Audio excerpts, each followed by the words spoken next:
தமிழ் நெஞ்சங்களே, இதயம் கனிந்த நல் வணக்கம். 10 பேர் போர் செய்யறதுக்கு தயாராக இருக்கிறாங்க. ஆனால் ஒரு தலைவன் இல்லைன்னா அவங்க ஜெயிக்க முடியுமா? பாருங்க, 10,000 பேர் படையில் இருந்தால் கூட ஒரு தலைவனை பொறுத்து தான் வெற்றி தோல்வி இருக்குது. நம்புவீங்களா? நெப்போலியன் என்ன பண்ணுவாராம், தன்னுடைய படையை பார்த்து இங்கே எவ்வளோ பேர் இருக்கிறாங்க எண்ணுங்க அப்படின்பாராம். எண்ணிட்டு யாராவது ஒருத்தர் 1000 அப்படின்னு சொன்னால் என்ன சேர்த்தியான்னு கேட்பாராம். ஆமாங்க, உங்களையும் சேர்த்தோன். நீங்கள் 1000ன்னு சொன்னால் என்னை 1ன்னு சொல்லக்கூடாது, 1000ன்னு சொல்லணும் பாரம்.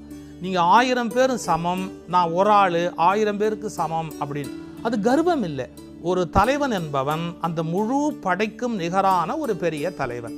சரியான ஒரு தலைவன் அமையலைன்னா வெற்றி பெற முடியுமா? முடியாது.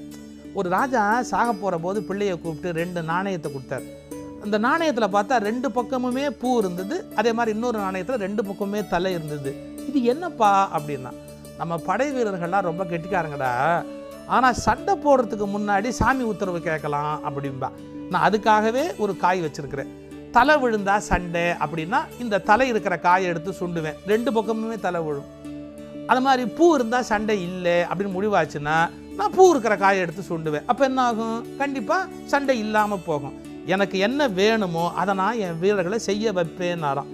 அப்போ ஒரு தலைவன் புத்திசாலியாக இருந்தால் ஒரு மிகப்பெரிய படையையே வேலை வாங்க முடியும். தலைமை தான் ஒரு மிகப்பெரிய வெற்றிக்கு காரணம். ஒரு சின்ன கதை பாருங்களேன். நீலை மக்கள் சால உடைத்தேனும் தானே தலை மக்கள் இல்வழியில்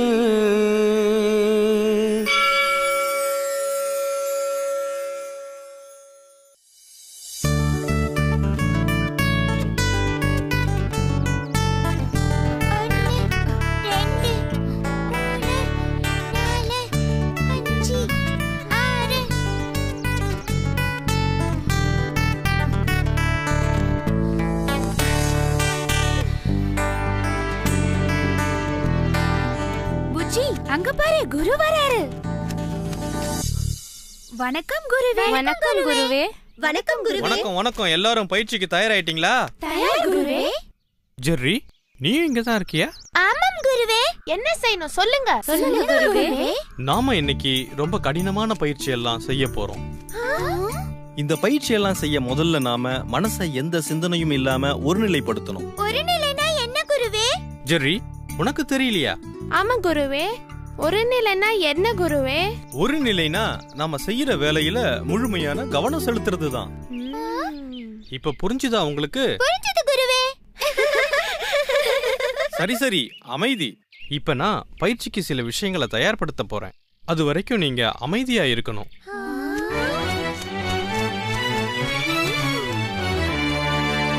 இவ்ளோதானா? இதுக்கு இவ்ளோ பேச்சு? ஜெரி, சும்மா இருக்க மாட்டியா? இங்க பாரு, ரொம்ப நாளா எங்க கூட பழகிட்டேன்ற காரணத்தால குரு அமைதியா இருக்காரு. நீ அதிகமா பேசின அப்புறம் அவ்வளவுதான். மன்னிச்சுடு பூச்சி. பசங்களா, இங்க கவனிங்க. சொல்லுங்க குருவே. இப்ப நான் என்ன செய்யறனோ அதை நீங்களும் செய்யணும், சரியா? சரிங்க குருவே.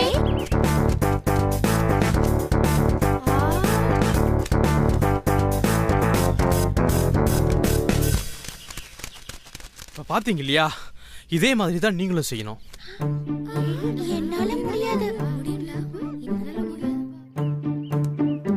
முதல்ல யார் செய்ய போறா? நான் தயார் குருவே. நல்லது புஜ்ஜி, உன்னை பாராட்டுறேன்.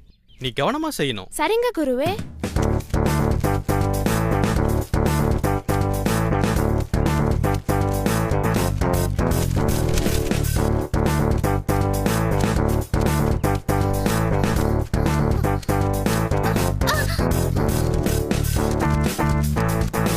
ரொம்ப அழகா செஞ்சீங்க. சில பேர் பயிற்சியில பதட்டமா இருந்தீங்க, இருந்தாலும் நல்லபடியா முடிச்சீங்க. என்னுடைய பாராட்டுகள். இப்ப நாம இந்த அடர்ந்த மரங்களுக்கு நடுவிலே நுழைஞ்சி எங்கேயும் மாட்டிக்கொள்ளாம வெளியே வர்றது எப்படி செய்து காட்ட போறேன். மிகவும் கவனமா பாருங்க.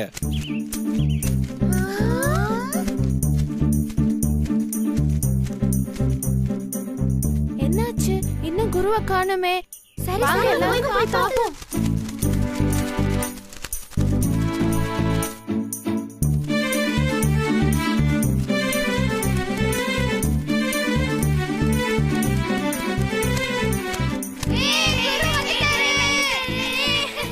மன்னிக்கணும் குருவே. நீங்க இவ்வளோ நேரம் வெளியில வரலனதும் நாங்க பயந்துட்டோம். இது ஏற்கனவே செஞ்ச பயிற்சியை விட ரொம்ப கவனமா செய்யணும். ஆனா நீங்க ஒவ்வொருத்தரா போக வேணாம், 2 பேரா 3 பேரா போங்க. சரிங்க குருவே.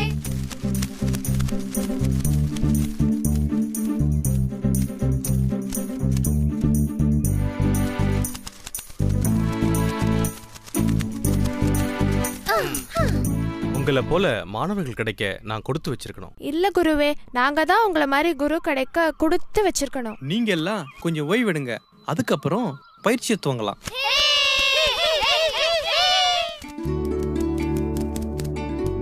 சரி, உன் வலைக்குள்ள ஏதாவது உணவு வச்சிருப்பியே, கொஞ்சம் கொடுடா.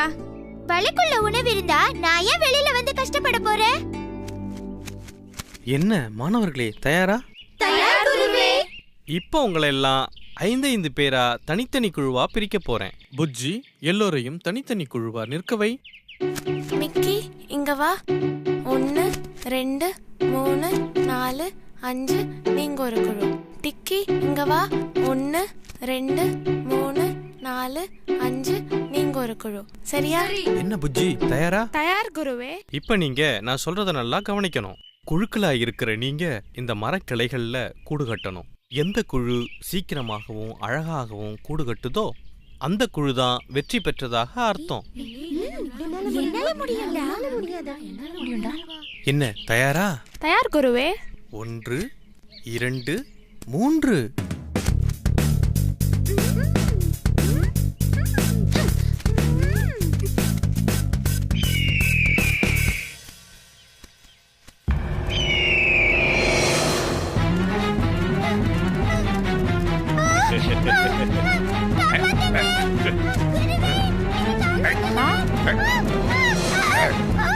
மாணவ மாணவிகளா, நான் சொல்றத கொஞ்சம் கவனமா கேளுங்க. நீங்க ஆகாய விமானத்தை பார்த்திருப்பீங்க. அது போல நாம எல்லாம் ஒண்ணு சேர்ந்து அந்த கழுகை தாக்கினா அந்த கழுகு பயந்து ஓடிடும். நாம ஜெரிய காப்பாத்திடலாம். என்ன, சரியா? வாங்க சேர்ந்து தாக்குவோம்.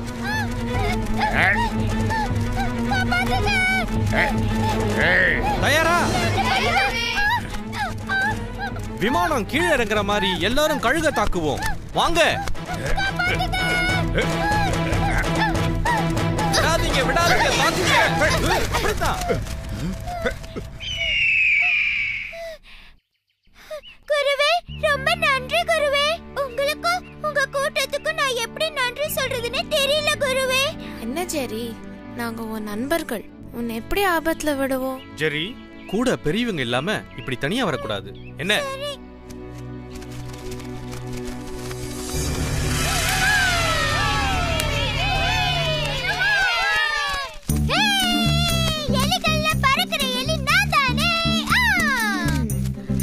இப்ப சந்தோஷமா ஜெரி? புஜ்ஜி, இன்னும் ஒரே ஒரு முறை. ஜெரி, குரு வர நேரமாச்சு, நம்ம அப்புறமா விளையாடலாம். சரியா?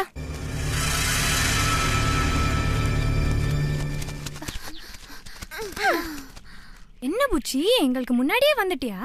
ஆமா, என்ன இன்னும் குருவை காணோம்? தெரியலையே. எல்லாரும் மேலே வாங்க, குரு வந்துட்டாரு. எனக்கு முன்னாடியே எல்லோரும் தயாராயிட்ட மாதிரி தெரியுதே. இன்னைக்கு என்ன வகுப்பு குருவே? என் பின்னாலேயே பறந்து வாங்க. இன்னைக்கு உங்களுக்கு ஒரு வித்தியாசமான அனுபவம் ஏற்பட போகுது.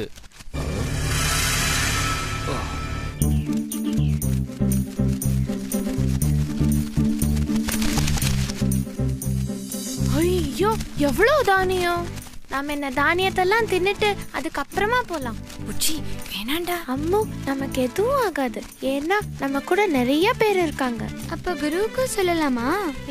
குரு அதுக்கு ஒத்துக்க மாட்டாரு. அவர் எங்க போறாருன்னு எனக்கு தெரியும். நாம இந்த தானியத்தெல்லாம் தின்னுட்டு அதுக்கப்புறமா போலாம். என் கூட வர்றவங்க எல்லாம் வரலாம்டா.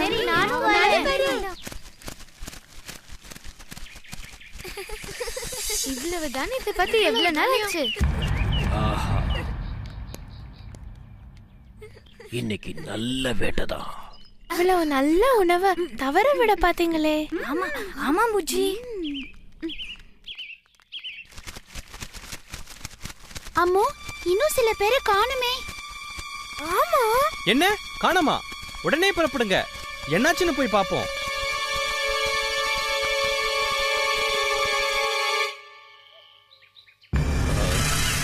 உடனே போயிட்டா அதுங்க பறக்க வாய்ப்பு இருக்கு. கொஞ்ச நேரம் பொறுத்திருந்து போவோம். சரி வாங்க வாங்க சீக்கிரம் போவோம். வாங்கப்பா.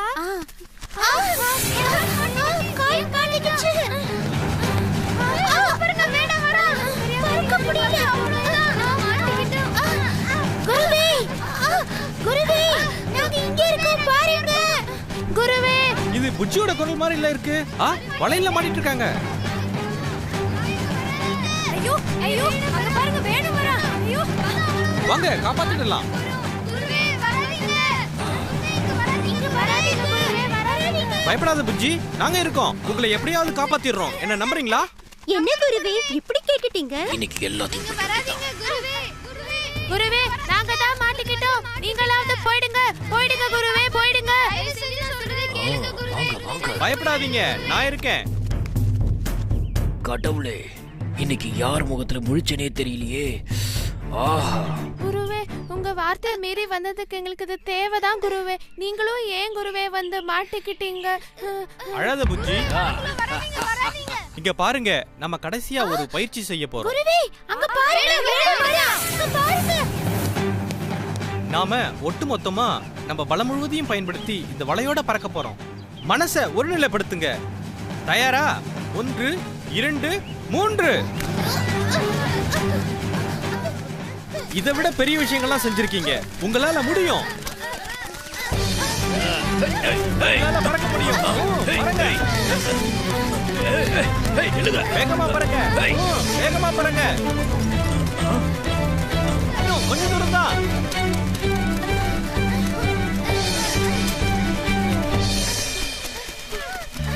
குருவே கால் நல்லா மாட்டிட்டு இருக்கு. வர மாட்டேங்குது. மெதுவா, அவசரம் வேணாம். மெதுவா. என்ன மன்னிச்சிடுங்க குருவே. பரவாயில்ல புஜ்ஜி. நாமெல்லாம் திரும்ப வருவோம்னு நினைச்சே பார்க்கலடா. வேடு நம்மள புடிச்சிருவானோன்னு பயந்துட்டேன். என்னாச்சு? அது பெரிய கதை. முதல்ல இந்த வலைய அறுத்து விடு. சரி.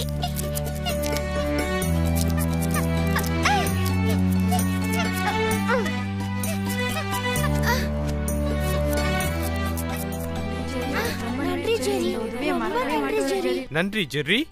என்ன குருவே இது? எனக்கு போய் நன்றி சொல்றீங்க? எங்களை வலையில இருந்து காப்பாத்துனதுக்கு ரொம்ப நன்றி ஜெரி. புச்சி, அம்மு, நீங்க எல்லாரும் என்னதான் உறுதியான வீரர்களா இருந்தாலும் உங்க எல்லாரையும் திறமையா வழிநடத்தி சென்ற உங்க குருவால தான் வெற்றி பெற முடிஞ்சது. முடிந்ததா? இன்னும் இருக்கா?